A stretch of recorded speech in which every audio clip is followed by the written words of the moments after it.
औज़ु बिल्लाहि मिनश्शैतानिर्रजीम बिस्मिल्लाहिर्रहमानिर्रहीम। नाज़रीन व सामीन, कलियों का अमल शादी के लिए राजी करना आजमूदा अमल है। जिस शख्स को राजी करना मकसूद हो, आपने उसके लिए ये अमल करना है।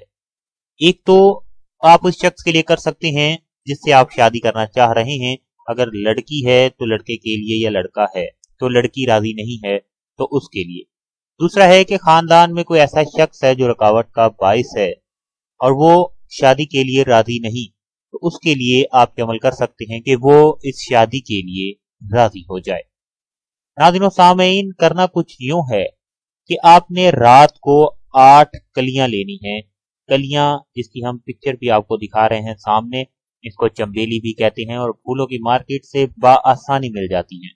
आपने 8 कलियां लेनी हैं और तन्हाई में बैठकर 8 कलियों पर सूरह फातिहा पढ़नी है। सूरह फातिहा अल्हम्दुलिल्लाहि रब्बिल आलमीन, जिसको आप नमाज में भी पढ़ते हैं, उसको कहते हैं। अक्सर लोगों को नहीं पता होता और वो हमसे पूछते हैं कि सूरह फातिहा कौन सी है, तो उनके लिए मैं आसानी के लिए बताता चलूं कि अल्हम्दुलिल्लाहि रब्बिल आलमीन मुकम्मल सूरह फातिहा आपने पढ़नी है। और 8 दफा पढ़ने के बाद आपने उन कलियों के ऊपर फूंक मारनी है और फिर उस शख्स का नाम लेना है जिसको राजी करना मकसूद है। जब पढ़ाई पूरी हो जाए तो इन कलियों को उस शख्स के दरवाजे पर रखा है, साइड पर, कहीं भी दरवाजे के सामने या दरवाजे की साइड पर उसकी दीवार के साथ आपने ये कलियां रख देनी है। अगर उसका घर दूर है और आप नहीं जा सकते तो किसी दरख्त की जड़ में ये कलियां आपने रख देनी है, यानी कि दरख्त के नीचे आपने थोड़ी सी खुदाई करनी है और कलियों को उसमें आपने रखकर ऊपर मिट्टी वापस डाल देनी है। और जब आपने उसमें मिट्टी डालनी है और वहां से चलना है तो फिर पीछे मुड़ के नहीं देखना, इंशाअल्लाह ताला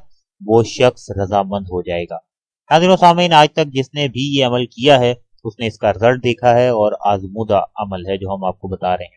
गलत मकसद के लिए आपने बिल्कुल नहीं करना। किसी किस्म की कोई इस किस्म का मसला है, जो किसी रीजन या गलत फहमी का मसला है, तो आपने सिर्फ उसके लिए इसको करना है। गलत मकसद के लिए हम इसकी इजाजत हरगिज नहीं देते। अगर आप गलत मकसद के लिए करेंगे तो उसके जिम्मेदार आप खुद होंगे।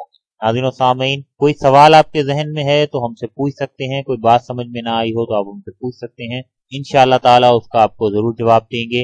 दुआ में याद रखिएगा। इसी के साथ इजाजत दीजिए। मजीद फायदेमंद वीडियोस हासिल करने के लिए हमारा चैनल सब्सक्राइब करें। अल्लाह हाफिज।